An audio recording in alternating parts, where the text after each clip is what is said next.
무너진 성벽을 세웁시다 라는 제목으로 오늘 말씀을 나누겠습니다. 지난 주일에는 그 에스라 말씀을 가지고 하나님께서 고레스의 마음을 감동시키시고 또 백성들을 동일한 마음으로 일으키시고 필요한 모든 것을 공급하심으로써 하나님의 뜻을 이루시는 장면을 우리가 함께 나눴습니다. 오늘 말씀은 무너진 성벽을 재건하는 그런 내용인데요. 성전은 하나님의 임재를 상징하는 곳이고 또 더 나아가서 신약 성경에서는 예수님이 자신의 몸을 성전이라고 말씀하였고 사도 바울은 성도의 몸이 하나님이 거하시는 성령이 거하시는 거룩한 성전이다 이렇게 말을 하였습니다. 그렇다면 성벽은 어떤 의미가 있을까요? 왜 성벽을 재건하고 세워야 하는 것일까요? 세 가지의 의미가 있는데요. 첫 번째는 성벽이 무너진 그 예루살렘은 그 주변에 있는 사마리아와 또 암몬, 아라비아 등 주변 이방 세력들의 약탈과 공격에 무방비로 노출되어 있어서 백성들이 보호를 받지 못하고 계속 이제 침략을 당하니까 불안하고 공포 속에서 살아야 했습니다. 그래서 이 성벽을 재건한다는 것은 그 외부의 공격을 막고 우리의 신앙과 가정을 지키는 영적 방어선을 구축하는 그런 의미가 있습니다. 두 번째 성벽을 세워야 하는 이유는 이 성벽은 성 안과 성 밖을 이제 구분해주는 경계선입니다. 즉 안쪽은 성 안은 거룩한 땅이고 성 밖은 이방 땅으로 그렇게 경계선 역할로 구분을 지어주고 있습니다. 그런데 이 성벽이 없으면 이게 구분이 되지 않아서 이방인들이 자유롭게 드나들게 되고 그러면서 그들이 섬기는 우상 숭배와 또 세속적인 가치관이 이 하나님의 백성들에게 쉽게 흡수가 될 수가 있죠. 따라서 성벽을 재건하는 것은 세상과 타협하지 않고 하나님의 백성답게 세상에 살면서도 하나님의 백성답게 거룩함을 회복하며 살아가는 것, 그것이 바로 이 성벽을 재건하는 의미입니다. 세 번째는 고대 세계에서 성벽이 무너졌다라는 것은 그 나라가 멸망했다는 뜻이고 그것은 곧 그들이 믿는 신이 패배했음을 뜻하는 것입니다. 따라서 주변 이방 민족들은 무너진 예루살렘을 보면서 비웃고 조롱하였고 또 이스라엘 백성들은 큰 환난을 당하였습니다. 그래서 느헤미야는 하나님의 살아계심과 하나님의 영광을 모든 민족들이 또 온 열방이 알 수 있도록 선포하기 위해서 하나님이 패배하신 것이 아니라 이렇게 우리와 함께 하신다는 것을 보여주기 위해서 성벽을 재건하려고 했던 것이죠. 오늘 말씀 1절을 보시면 이렇게 시작합니다. 하가랴의 아들 느헤미야의 말이라. 누구의 아들 이렇게 소개하는 것은 또 다른 사람의 동명이인이 있기 때문에 그 사람과 다르게 구별하기 위해서 이렇게 이름을 붙입니다. 아버지의 이름을 붙이죠. 그런데 이 느헤미야라는 이름은 다른 곳에는 나오지 않고 에스라서에 한 번 나오고 느헤미야서에서 한 2번 정도 나옵니다. 그래서 동명이인이 한 2명 정도 더 있는데요. 이 느헤미야라는 이름이 성경의 다른 곳에는 나오지 않고 이 느헤미야, 에스라에만 나오는 이유가 있습니다. 그 이유는 이 느헤미야라는 그 뜻 자체에 의미가 있기 때문입니다. 느헤미야는 어떤 뜻이냐면 여호와께서 위로하셨다라는 뜻입니다. 나라가 망하고 바벨론의 포로로 끌려가서 고통받는 이스라엘 백성들에게 가장 절실했던 것은 하나님의 위로였습니다. 그리고 민족의 회복이었던 거죠. 하나님의 위로하심과 회복을 간절히 기다리는 마음으로 당시에 포로기 시기에 사람들은 자녀를 낳으면 느헤미야라고 이름을 종종 붙였던 것 같습니다. 그래서 느헤미야서에 보면 이 하갈의 아들 느헤미야, 나중에 총독이 되는 느헤미야 외에도 2사람이나 더 나오고 있습니다. 그런데 이 하갈야는 느헤미야의 아버지 이름인데요. 느헤미야 짝 2번 나옵니다. 전체 성경에서 느헤미야만 나오고 느헤미야의 아버지의 이름으로 소개되는데 이 뜻은 여호와를 기다린다라는 뜻입니다. 그래서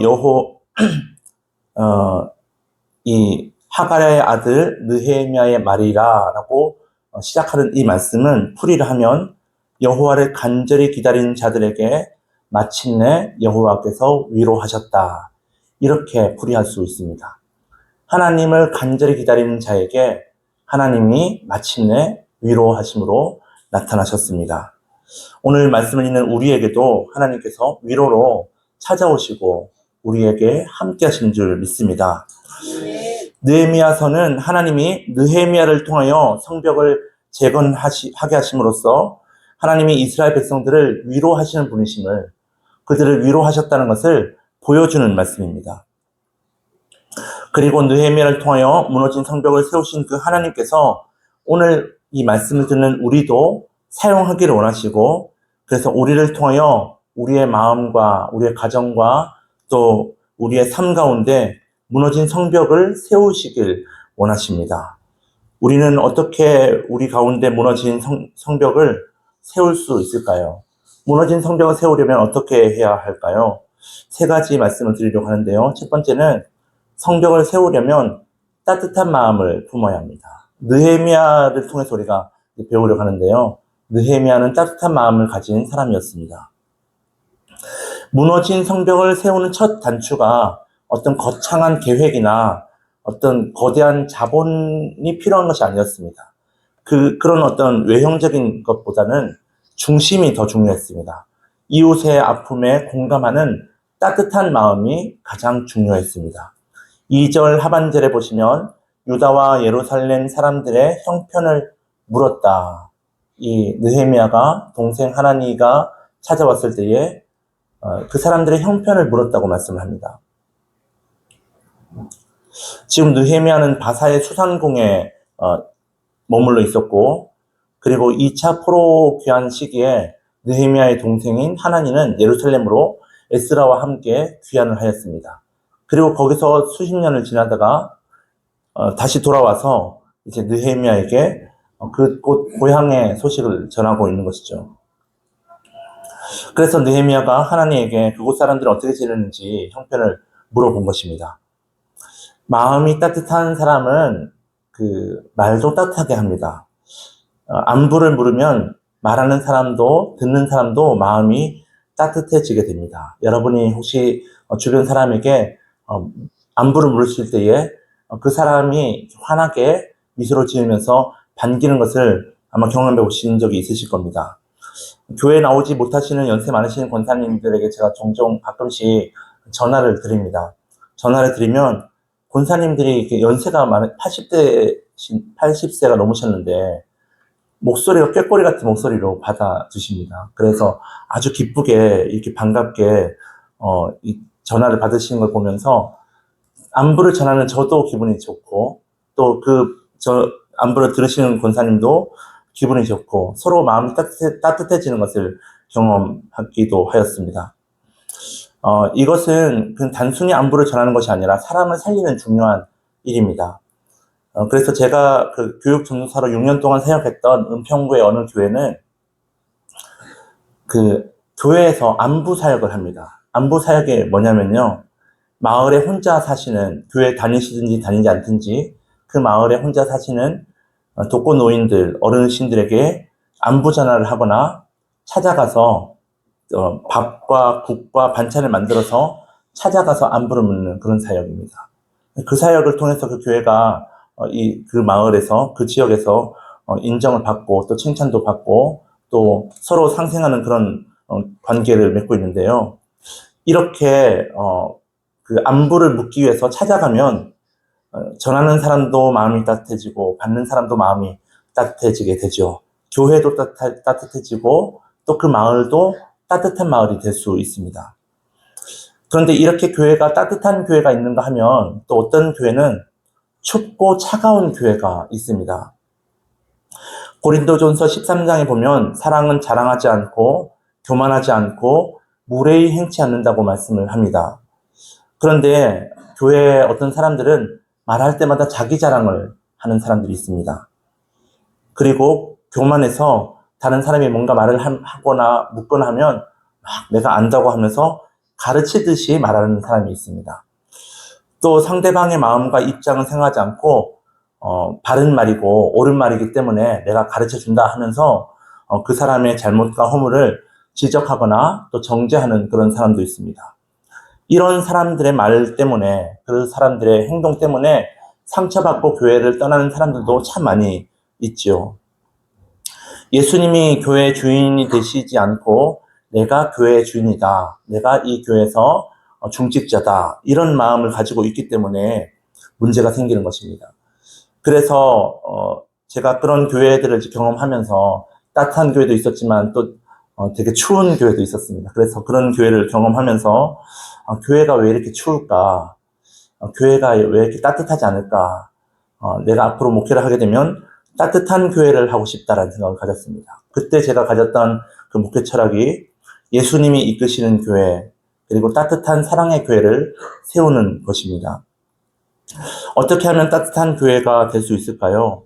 우리가 말을 할 때에 다른 사람을 가르치거나 또 지적하거나 또 남을 험담하는 그런 부정적인 말이 아니라 늘 상대방을 높여주고 상대방의 장점을 칭찬하고 또 인정해주고 또 친절하게 누군가와 대화할 때 늘 친절하게 대할 때에 교회의 분위기는 밝아지게 됩니다. 그런데 이보다 더 좋은 방법이 있습니다. 내가 그렇게 칭찬을 억지로 하지 않고 또 늘 인정하는 말을 하지 않고 늘 따뜻하게 대하지 않아도 따뜻해지는 방법이 있습니다. 그것은 상대방이 말하는 것을 잘 경청하고 공감해주면 됩니다. 고개를 끄덕끄덕 하면서 그 사람의 말을 주의 깊게 들어주면 그 잘 들어줌으로써 듣는 것만으로도 그 사람에게 힐링이 되고 또 내가 공감해 줄 때에 차가운 마음이, 얼어붙은 마음이, 그 관계가 따뜻한 관계로, 따뜻한 마음으로 변화하게 되는 것입니다. 3절과 4절 말씀을 우리 같이 한번 볼까요? 같이 읽겠습니다. 시작. 그들이 내게 이르되 사로잡힘을 면하고 남아있는 자들이 그 지방 거기에서 큰 환난을 당하고 능욕을 받으며 예루살렘 성은 허물어지고 성문들은 불탔다 하는지라. 내가 이 말을 듣고 앉아서 울고 수일 동안 슬퍼하며 금식하며 기도하여. 아멘. 성벽 제거는 무너진 현실을 바라보면서 아파하는 그런 따뜻한 마음에서 시작됩니다. 느헤미야는 동족의 고통과 또 성벽이 재건되다가 멈춰지고 허물어졌다라는 그런 소식을 듣고 주저앉아서 울면서 수일 동안 슬퍼하였습니다. 주님은 이렇게 다른 사람의 아픔에 공감하고 함께 눈물을 흘려줄 수 있는 그런 마음이 따뜻한 사람을 찾으십니다. 그리고 그런 사람을 통해서, 마음이 따뜻한 사람을 통해서 공동체를 세우시고 무너진 성벽을 세워가십니다. 두 번째, 무너진 성벽을 세우려면 말씀으로 기도해야 합니다. 제가 예전에 그 장로회 신학대학원에 입학을 했을 때에 1학년 때 누구나 1학년이 되면 경건훈련을 필수적으로 해야 됩니다. 근데 그 경건훈련은 어떻게 하는 거냐면 포천에 있는 은성수도원이라고 있는데 장신대에 소유된 이제 수도원인데요. 거기서 이제 훈련을 받는 겁니다. 3박 4일 동안. 그곳에 가면 이런 성구가 있습니다. 기도는 노동이요, 노동은 기도다. 기도가 노동이고 노동이 기도다. 이게 무슨 말이지? 생각을 처음에는 잘 이해가 안 됐는데 직접 경험해 보니까 정말 기도가 노동이었습니다. 이 기도하는 것이 노동하는 것처럼 많은 에너지가 소비되는 것을 느꼈습니다. 4일 동안 하루에 5번을 기도하는데요. 근데 그 5번을 이제 80분을 기도를 합니다. 80분 동안 이제 기도를 하니까 나중에는 기도하다가 졸기도 하고 집중도 잘 안 되고 기도 자체가 이제 막 에너지가 많이 소비되는 그야말로 영적 싸움이었죠. 그리고 매일 이제 교수님께 찾아가서 영성 지도를 받습니다. 어떻게 기도했는지, 어떤 내용으로 기도했는지, 그 이제 상담을 이제 지도를 받으면서 저를 이제 돌아보고 저의 신앙을 점검하는 그런 훈련을 제가 받았습니다.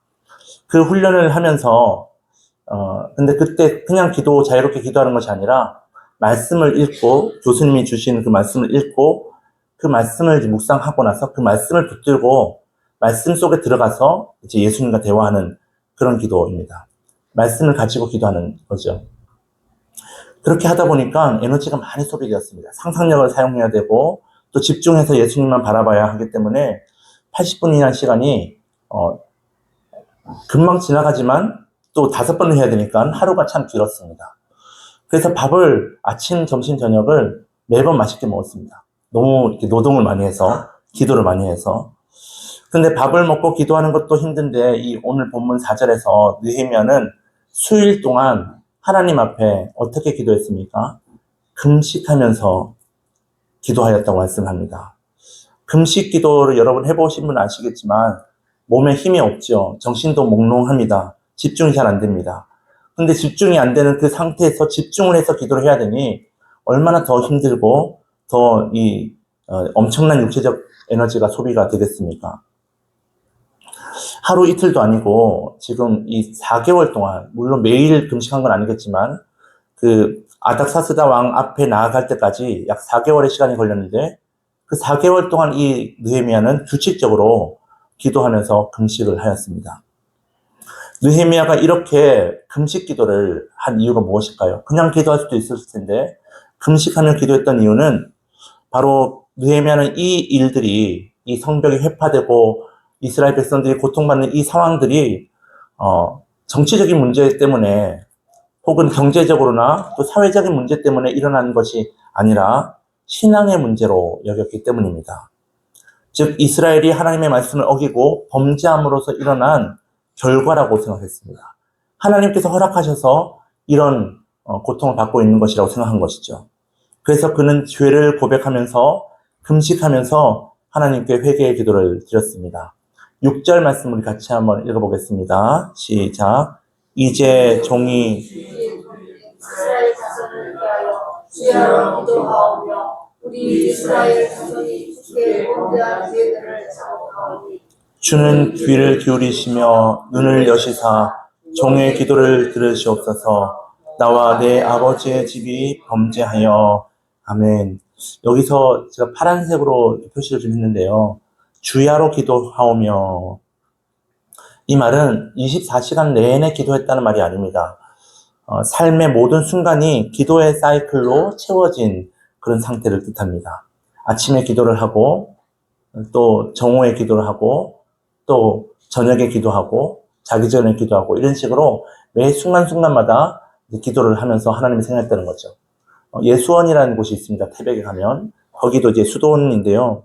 예수원도 가면 3번 기도합니다. 하루에 공식적으로 아침에 모여서 기도하고 또 점심 때 또 모여서 기도하고 저녁 때 또 모여서 기도하고 그렇게 하고 하루 종일 또 침묵을 해야 됩니다. 3일 동안 있어야 되는데 침묵하니까 이제 다른 사람하고 대화할 수가 없죠.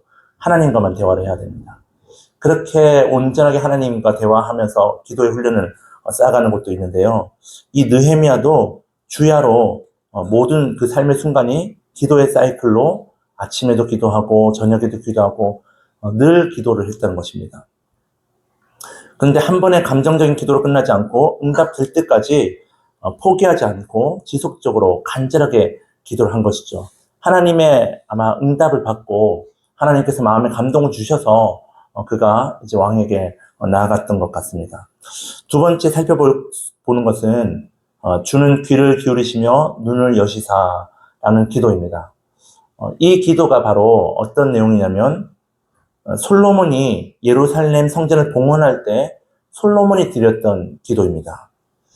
역대하 6장 40절에 보면 이제 이곳에서 하는 기도에 눈을 드시고 귀를 기울이소서라고 성전에서 하나님 앞에 기도할 때에 하나님께서 눈을 여시고 귀를 기울여 달라고 요청을 합니다. 그리고 역대하 7장 15절에서 하나님께서 응답하십니다. 어떻게 응답하시냐면 이제 이곳에서 하는 기도에 내가 눈을 들고 귀를 기울이리니. 성전에서 하나님의 집에서 기도할 때에 하나님께서 들으시고 보신다고 말씀하셨습니다. 그 솔로몬에게 주셨던 그 말씀을 이 느헤미야가 붙들고 그 말씀으로 기도를 하고 있는 것이죠. 그리고 세 번째, 나와 내 아버지의 집이 범죄하였다고 고백을 합니다. 느헤미야는 그 바사에서 태어난 사람입니다. 포로기 그 2세대, 3세대쯤 되는 사람입니다. 그래서 예루살렘 성벽이 무너진 것을 그것은 이 느헤미야와 전혀 상관이 없는 일이죠. 하지만 느헤미야는 그들의 죄 때문에, 우리 조상들의 죄 때문에라고 말하지 않고 나와 내 아버지의 집이 범죄하였다라고 죄를 자신에게 돌립니다.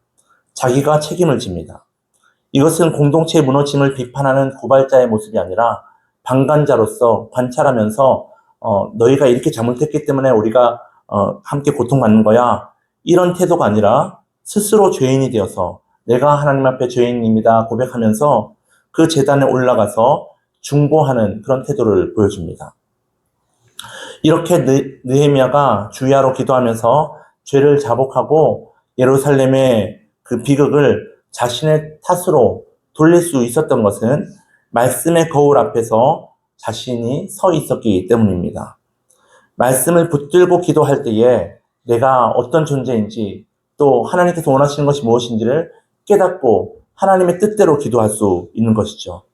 우리가 이 무너진 성벽을 다시 세우려면, 재건하려면 기도만으로는 되지 않습니다. 나의 원하는 것, 내가 바라는 소원을 기도하는 것이 아니라 하나님의 말씀을 붙들고 그 말씀대로 하나님의 뜻대로 기도할 때에 무너진 성벽이 세워질 수 있을 것입니다.